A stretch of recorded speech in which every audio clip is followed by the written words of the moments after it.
Kita mulai dari pendekatan biologis. Pendekatan biologis ini menjelaskan bahwa faktor genetik merupakan faktor predisposisi dari terjadinya gangguan mental atau merupakan faktor kerentanan atau faktor resiko terjadinya gangguan mental. Sehingga di dalam pemeriksaan psikiatri biasanya dikenal dengan istilah genogram. Semacam pohon keluarga, tapi hanya 3 generasi. Individu, orang tua, kakek nenek. Ya. Untuk melihat apa? Untuk melihat adanya kemungkinan faktor genetik yang ada.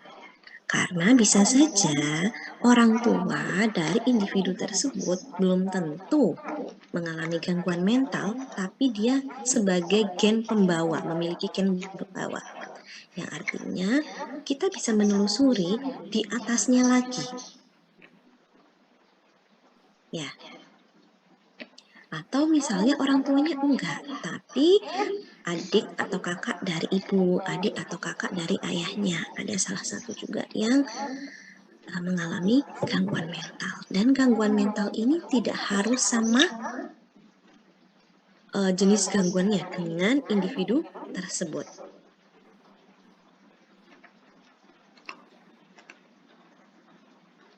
Seperti itu, ya. Dan terkadang nih, kalau mungkin sudah di tingkatan di level kakek neneknya gitu ya.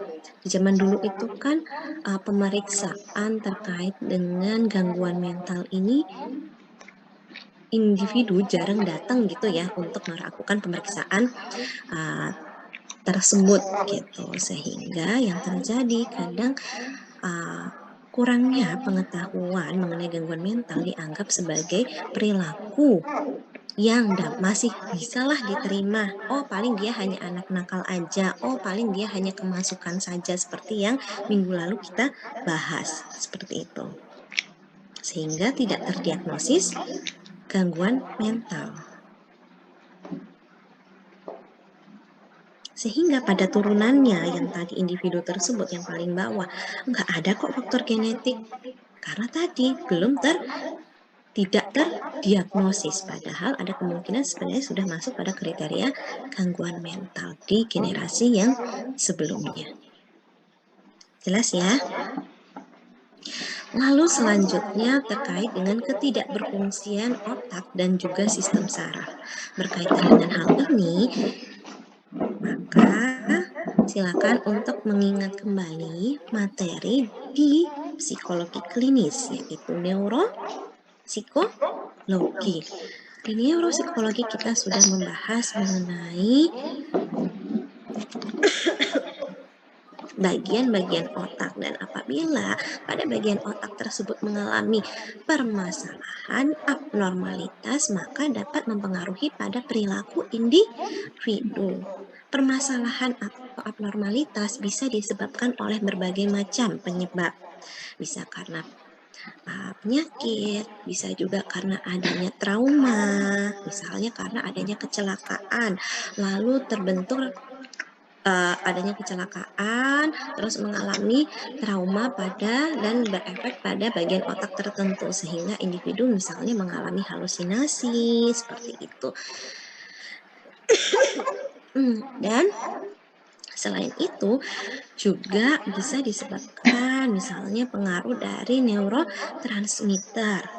Juga sudah ya dibahas di psikologi klinis, misalnya pada serotonin. Serotonin ini bekerja dalam mengendalikan suasana perasaan dan mood. Yang artinya apabila terjadi ketidakseimbangan pada level serotonin bisa berpengaruh pada suasana perasaan individu dan bisa juga beresiko untuk mengalami gangguan depresi atau gejala depresi.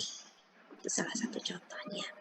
Lalu bagaimana untuk Penanganannya adalah farmakoterapi.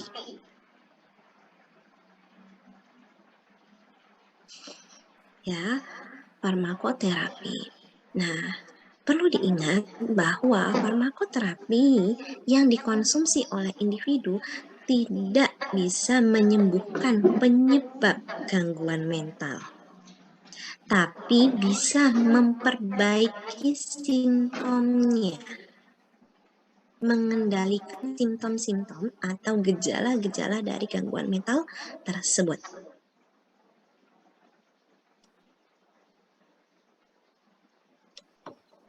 Selanjutnya kita beralih pada pendekatan kognitif. Pada pendekatan kognitif menjelaskan bahwa gangguan mental disebabkan karena adanya pola pikir yang maladaptif. Nah, pada pendekatan kognitif ada dua tokoh nih ya yang berperan gitu dalam mengembangkan intervensi kognitif dan teori terkait pendekatan kognitif ini. Ayo diingat kembali siapa dan siapa.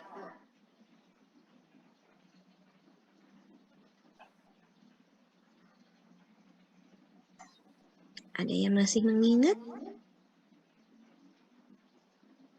Sudah dipelajari sebelumnya pendekatan-pendekatan dalam psikologi?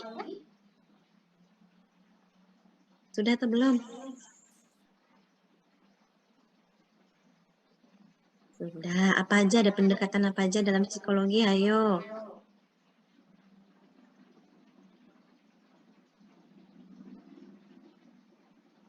Ini mana nih suaranya? Sudah pada sarapan belum sih? Jangan-jangan saya ditinggal pergi lagi belanja. Ayo, mana suaranya Surya? Pendekatan dalam psikologi yang diketahui oleh Surya. Gak apa-apa kok salah atau misalnya belum lengkap. Nanti dilengkapi oleh temannya yang lain. Silahkan. Psikoanalisis, Bu. Oke, psikoanalisis. Yang lainnya? Diaul?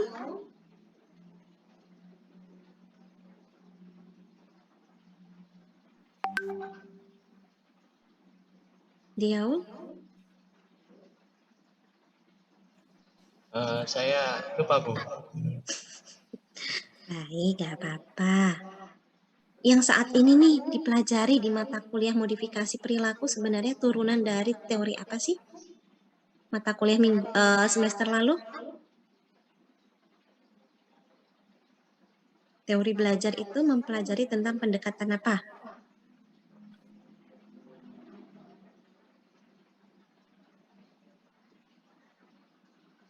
Pendekatan lah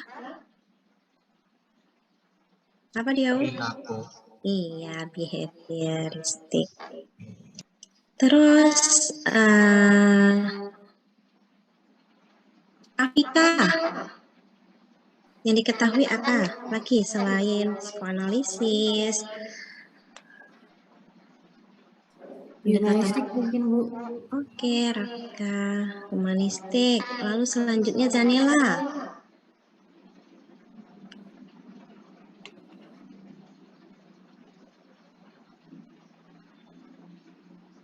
Zanila?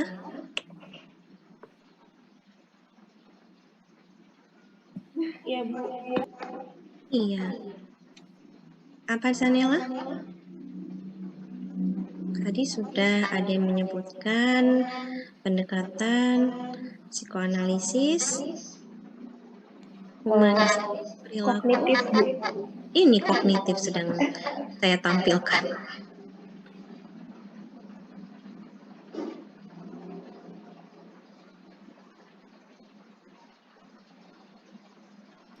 Psikodinamika, Bu. Oke, psikodinamika.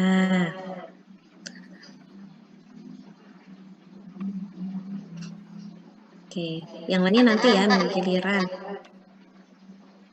Oke, pada pendekatan kognitif ada dua tokoh penting, yaitu ada Beck. Beck ini juga dia mengembangkan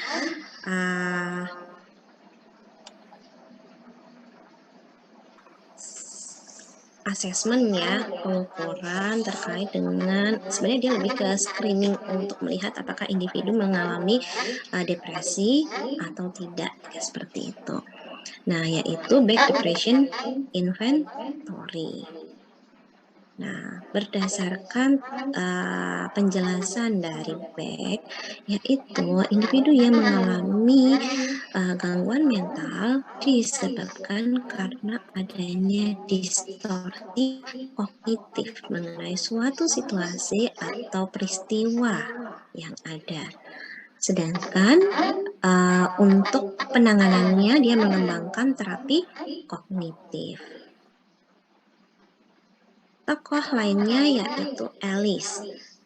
Alice ini mengembangkan Rational Emotive Behavior Therapy dengan teorinya yaitu A, B, C, D, dan E.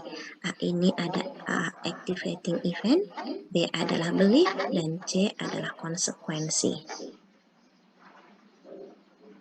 Ini juga menjelaskan mengenai kenapa sih individu itu mengalami kecemasan.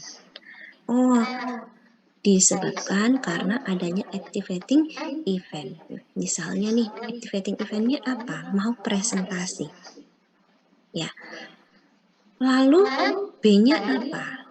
Ketika dia akan presentasi, maka memunculkan belief. Beliefnya apa? Saya pasti gagal. Saya pasti nggak bisa nih menjawab pertanyaan. Teman-teman pasti akan menertawakan saya. Pasti tidak akan berjalan dengan lancar. Itu adalah beliefnya yang dalam teorinya Alice disebut sebagai irrational belief. Nah, dari belief tersebut, irrational belief tersebut akan memunculkan konsekuensi. Konsekuensinya misalnya akhirnya apa? Detak jantungnya semakin cepat. Berkeringat dingin, keinginan untuk buang air kecil secara terus-menerus, memunculkan sensasi pusing, dan lain sebagainya. Itu sebagai konsekuensi.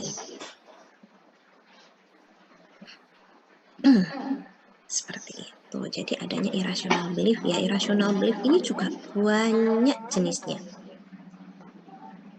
Ada storytelling, lalu overgeneralization, ada labeling, dan macam-macam.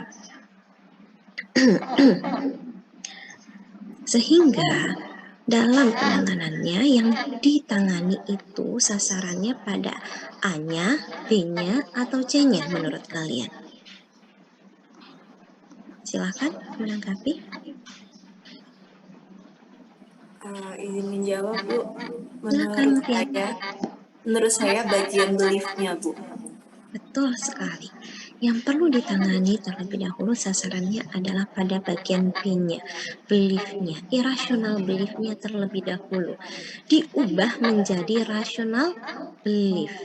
Dan itulah yang menjelaskan kenapa pada satu situasi yang sama yang dihadapi oleh individu, semua mahasiswa misalnya di kelas ini akan menghadapi presentasi. Kalian akan menghadapi situasi di mana kalian akan melakukan presentasi.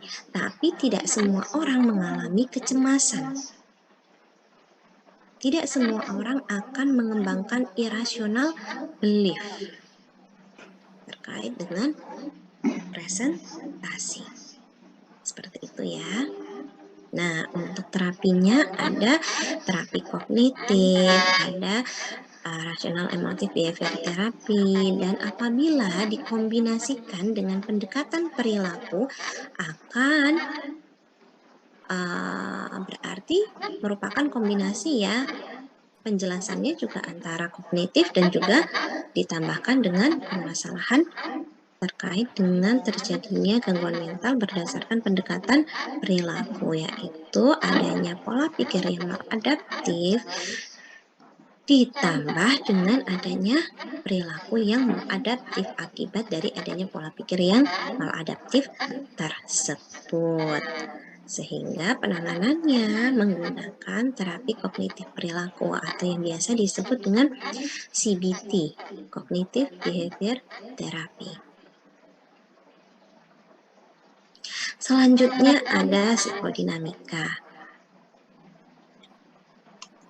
Sebelum menjelaskan mengenai psikodinamika, ada lagi pendekatan psikoanalisis yang dikembangkan oleh Freud. Ya, hanya saja psikoanalisis ini pada akhirnya masih banyak yang tokoh-tokoh yang pro dan kontra terkait dengan teori dari psikoanalisis. Lalu akhirnya para tokoh bergabung untuk mengembangkan pendekatan psikodinamika. Nah, untuk penyebab gangguan pada psikoanalisis dan psikodinamika, salah satunya adalah pada tahap perkembangan psikoseksual yang belum tuntas.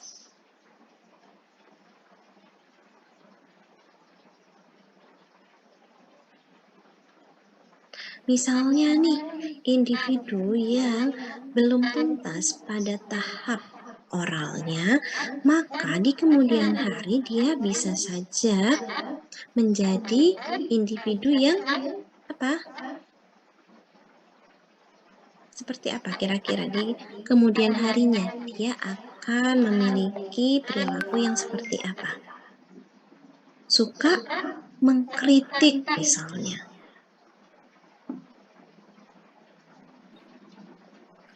Bicaranya pedas gitu misalnya. Dan lain sebagainya. Lalu terkait dengan struktur kepribadian dan mekanisme pertahanan atau self-defense mechanism. Yang artinya defense mechanism ini terjadi karena adanya konflik yang menimbulkan tekanan pada individu. Konflik antara id, ego, dan superego. Di mana